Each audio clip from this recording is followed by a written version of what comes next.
Tonight, the standoff over the government shutdown intensifies, with the provocative new attack from the president opening him up to accusations he crossed the line as a number of Democrats get ready to take him on in 2020. The growing pain of the trade war with China, how it's hurting one big company right in the vice president's hometown. Schools on lockdown. Millions of kids go through it each year. Now, a new investigation reveals the long-term danger you might not expect. Actor Kevin Spacey, accused of sexual assault, is preparing his defense, how his team may be planning to take on the charges. A new law comes to the rescue of rescue animals with new restrictions on pet stores. And living her dream of becoming a doctor while knowing what it's like to be a patient who's had to overcome the odds. This is NBC Nightly News with Jose Diaz-Balart. Good evening. I'm Hallie Jackson in for Jose. Tonight, an extraordinary new attack from the president is escalating his border fight with Democrats to a new level. For the first time, President Trump is acknowledging the death of 2 migrant children in government custody. But he's blaming Democrats, politicizing the loss of life, tweeting the death of children or others at the border is strictly the fault of the Democrats and their pathetic immigration policies. That unfounded shot aimed across the aisle won't win the president any goodwill in negotiations to try to end the partial government shutdown.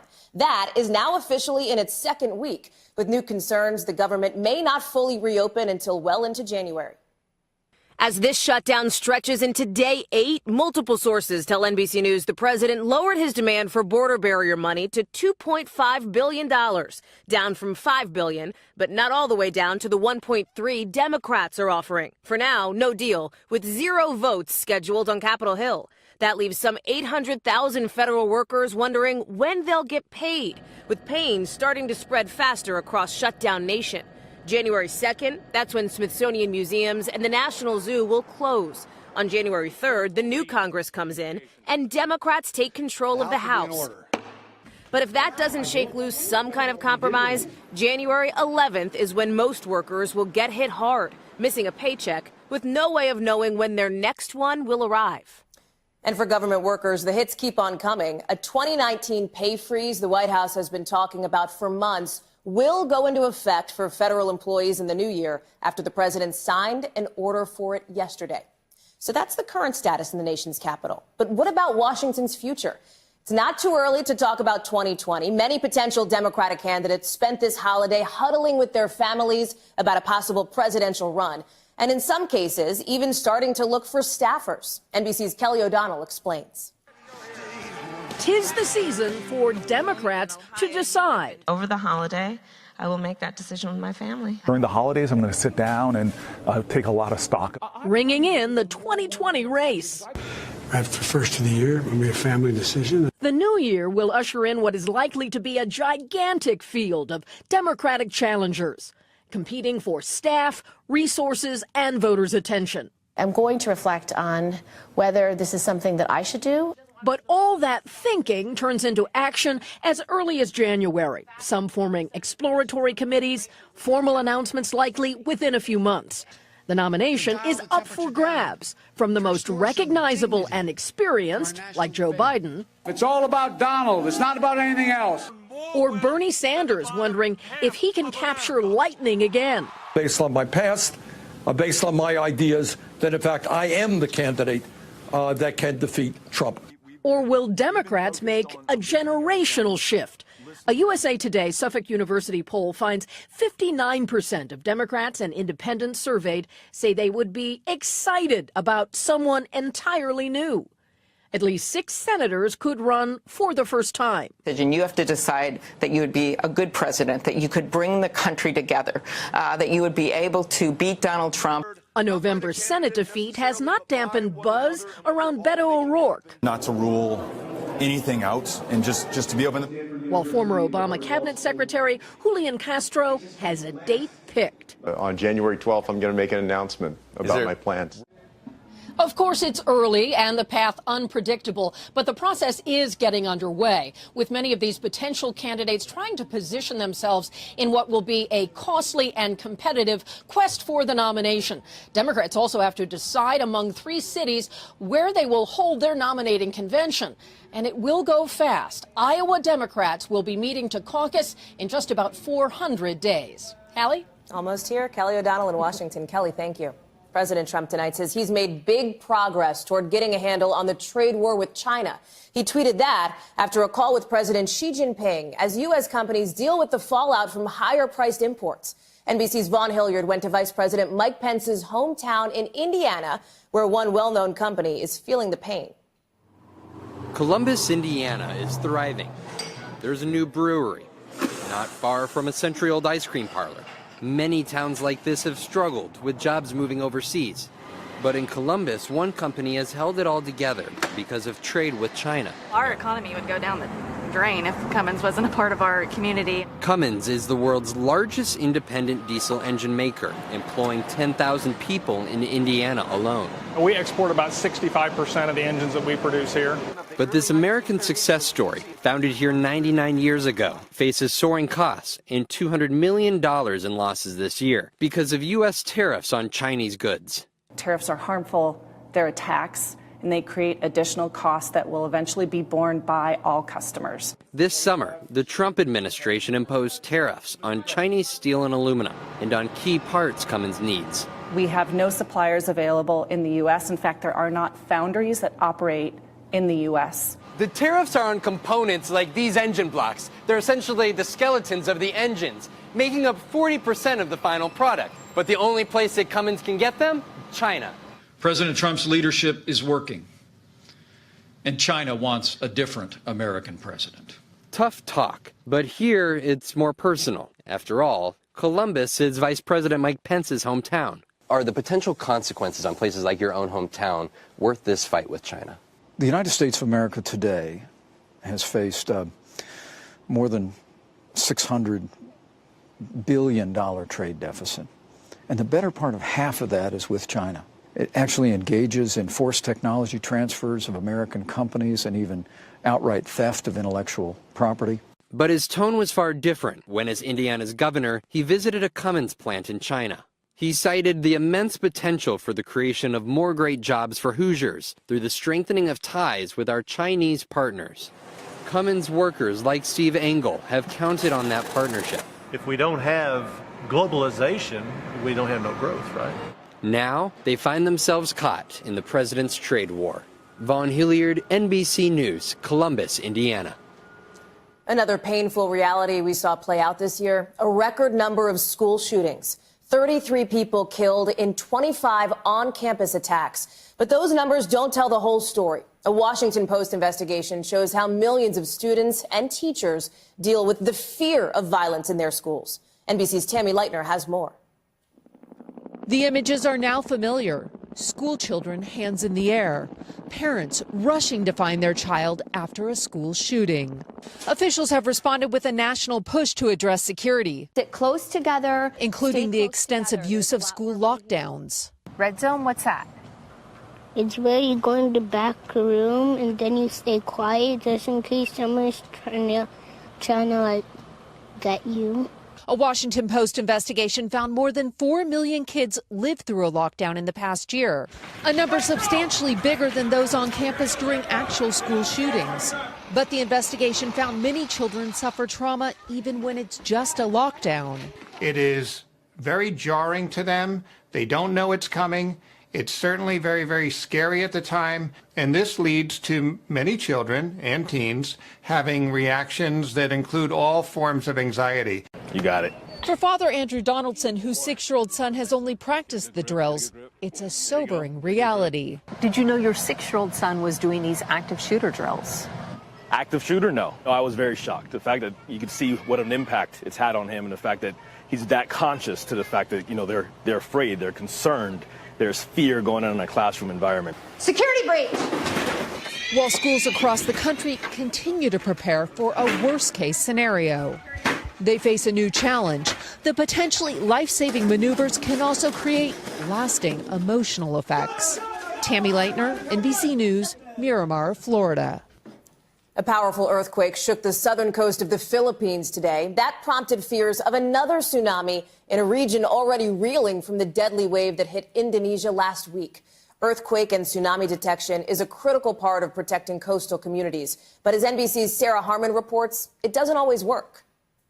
Please check the infrared system. In this Jakarta control room, they're working to spot tsunamis before they hit. So there's volcanic earthquakes? Yes, volcanic earthquakes. And there are seismic earthquakes? Right, yes. Are you tracking volcanic earthquakes here? Not really. And that's a problem, because although most tsunamis are triggered by earthquakes, the rest aren't. And parts of the country's tsunami detection system have been in disrepair since 2012. Last week's deadly wave that killed more than 400 was blamed on Anak Krakatoa, an erupting volcano which partially collapsed, triggering an underwater landslide that sparked the tsunami. These satellite images show the volcano is still crumbling. Indonesia's president promises an equipment upgrade to fix the broken detection system. Vital, since the region sits on the so-called Ring of Fire, an area of underwater volcanoes around the edges of the Pacific Ocean. Of course I'm afraid, but I have to live here because my job is here. In America, the western U.S. is the most vulnerable, but there's been an early warning system in place since 1949. There's better maintenance and there's better public education about what to do when you get a warning, and there's more infrastructure to deliver the warnings. Meanwhile, Indonesia waits, hoping next time there's a natural disaster, they'll get a warning sign. Sarah Harmon, NBC News, Jakarta, Indonesia. It was one of the most anticipated meetings of the year, that summit between President Trump and Kim Jong-un of North Korea. That was supposed to kick off a new era between the two countries and help dial back tensions over Pyongyang's nuclear ambitions. So where does that stand now? NBC's Janice Mackey-Freyer takes a look.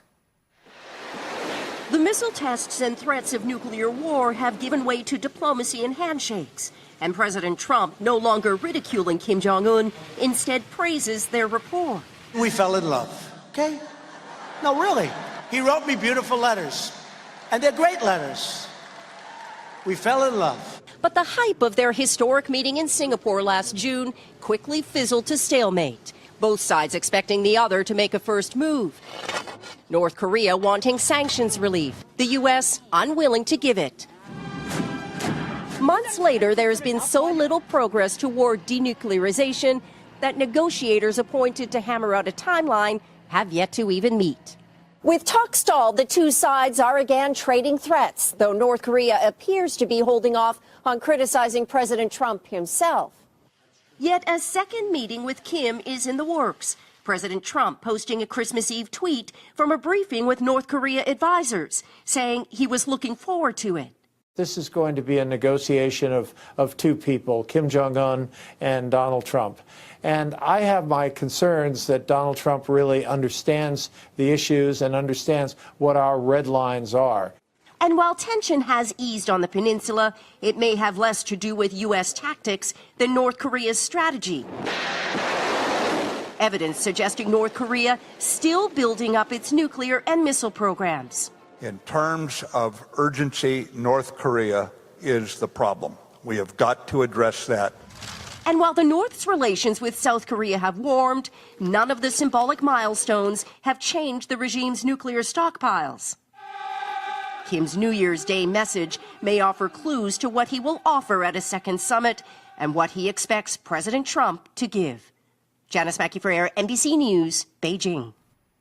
Back here at home, actor Kevin Spacey is scheduled to be arraigned next month on a charge of indecent assault and battery, based on accusations that he sexually assaulted a young man at a Massachusetts bar.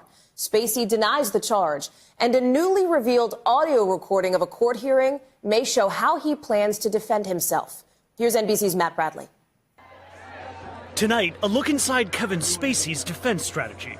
Lawyers for the two-time Oscar winner are building their case before his arraignment next month on indecent assault and battery charges. NBC Boston obtained audio from a preliminary hearing last week in which Spacey's attorney questions a police trooper who interviewed the accuser a year after the alleged incident. He also never verbalized, according to anything in your report, he never verbalized the word, "Stop it. I don't give consent to this. I need you to stop." Nothing like that, correct? That's correct. Spacey hasn't entered a plea. The charges come more than a year after a former local news anchor accused the actor of groping her then 18-year-old son in a bar in 2016. Shame on you for what you did to my son. Spacey's lawyers cast doubt on the claims, saying the two men exchanged phone numbers, even smoked a cigarette together, and questioned whether a video from that night shows any assault. And what the video shows is a person's hand make contact with the shirt. Correct? Yes. Okay. Not any body part. Correct.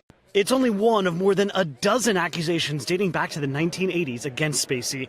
In a bizarre Christmas Eve YouTube video, the actor appears to defend himself, channeling his House of Cards character, Frank Underwood. But you wouldn't believe the worst without evidence, would you? Spacey and his attorneys have not returned a request for comment, but last year his reps said he was seeking treatment. Spacey's arraignment isn't until January 7th, but it's his reputation that's already on trial. Matt Bradley, NBC News. Still ahead tonight, the groundbreaking state law about to take effect, and it's a big win for rescue animals. Also a key test for the world's biggest New Year's celebration. Come New Year's Day, a new law takes effect in California that puts restrictions on pet shop owners. It's aimed at providing new hope for rescue animals. Here's NBC's Kathy Park. Congratulations, you guys. Suna and Mitch Dotson just adopted a kitten they chose to rescue rather than buy. I think it's better to rescue these animals instead of having like a puppy mill.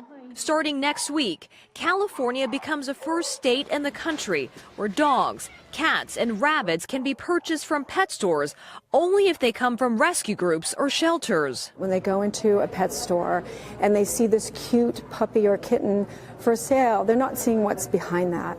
Animal advocates say the new law puts the welfare of pets over profit.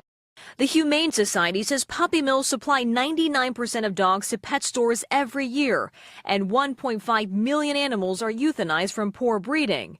Robin LeBeau breeds French bulldogs and says the ban barks up the wrong tree. If pet stores would partner with breeders who are like-minded, then you're going to have healthy dogs that are going out to the public. Nevertheless, similar crackdowns are being considered in parts of Minnesota and Florida, and third-party sales of puppies and kittens will eventually be banned in Britain. But now, the Golden State setting a golden rule for the treatment of animals. Kathy Park, NBC News, Los Angeles. And in a moment, it might as well have been Santa's sleigh, the school bus driver who came through for his pint-sized passengers.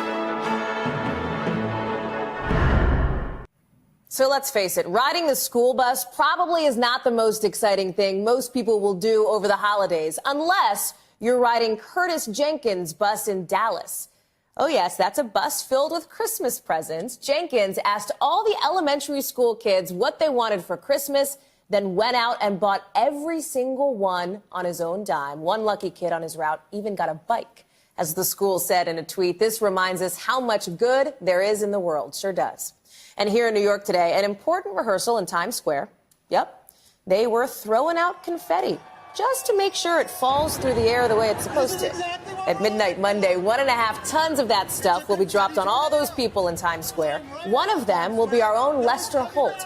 He'll actually push the button to ring in 2019 and honor freedom of the press. Be sure to tune in right here on NBC. When we come back, she dreamed of becoming a doctor, and then she became the patient. One young woman's remarkable story of perseverance. It seems fitting to end our last Saturday of 2018 together by sharing a story that'll give you new hope for 2019.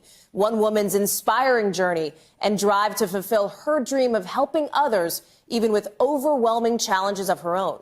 Kristen Dahlgren has her story from Houston. Claudia Martinez has dreamed of becoming a doctor since she was a little girl. The first in her family to attend college, she was living the American dream when 7 years ago, at age 20, everything was almost taken away. He told me that I needed brain surgery as soon as possible. If not, I was going to end up paralyzed from the neck down. A devastating diagnosis, a rare brain malformation affecting vision, speech, and coordination. She's had 6 major brain surgeries. Just in a lot of pain. I think my lowest point was my most recent surgery. When I woke up, I realized I couldn't function from the neck down. And they told me that I had a stroke during surgery. And I just saw my dream of becoming a doctor just gone. But something turned. I just thought to myself, what can I do? She was determined to study any way she could. My mom put my earphones in my ear for me. She would turn the pages in the book so I can read. Little by little, she got stronger. She's doing good, right, Donald? She still has limited use of one arm. She has a feeding tube and carries a backpack full of IV fluids, her constant lifeline. She started the glyceride. But she is acing her classes at McGovern Medical School. She could do anything else, yet she chooses to pursue this dream of hers. That goes beyond any words I can say.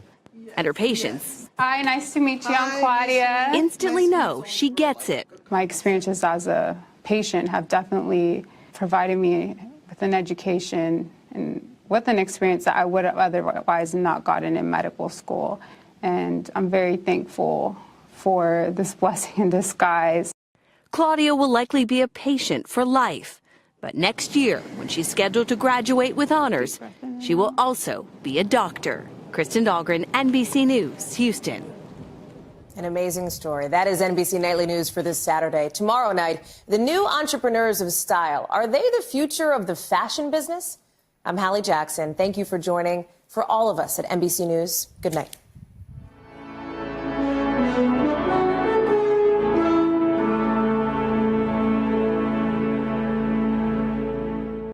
Hey, NBC News viewers, thanks for checking out our YouTube channel. Subscribe by clicking on that button down here and click on any of the videos over here to watch the latest interviews, show highlights, and digital exclusives. Thanks for watching.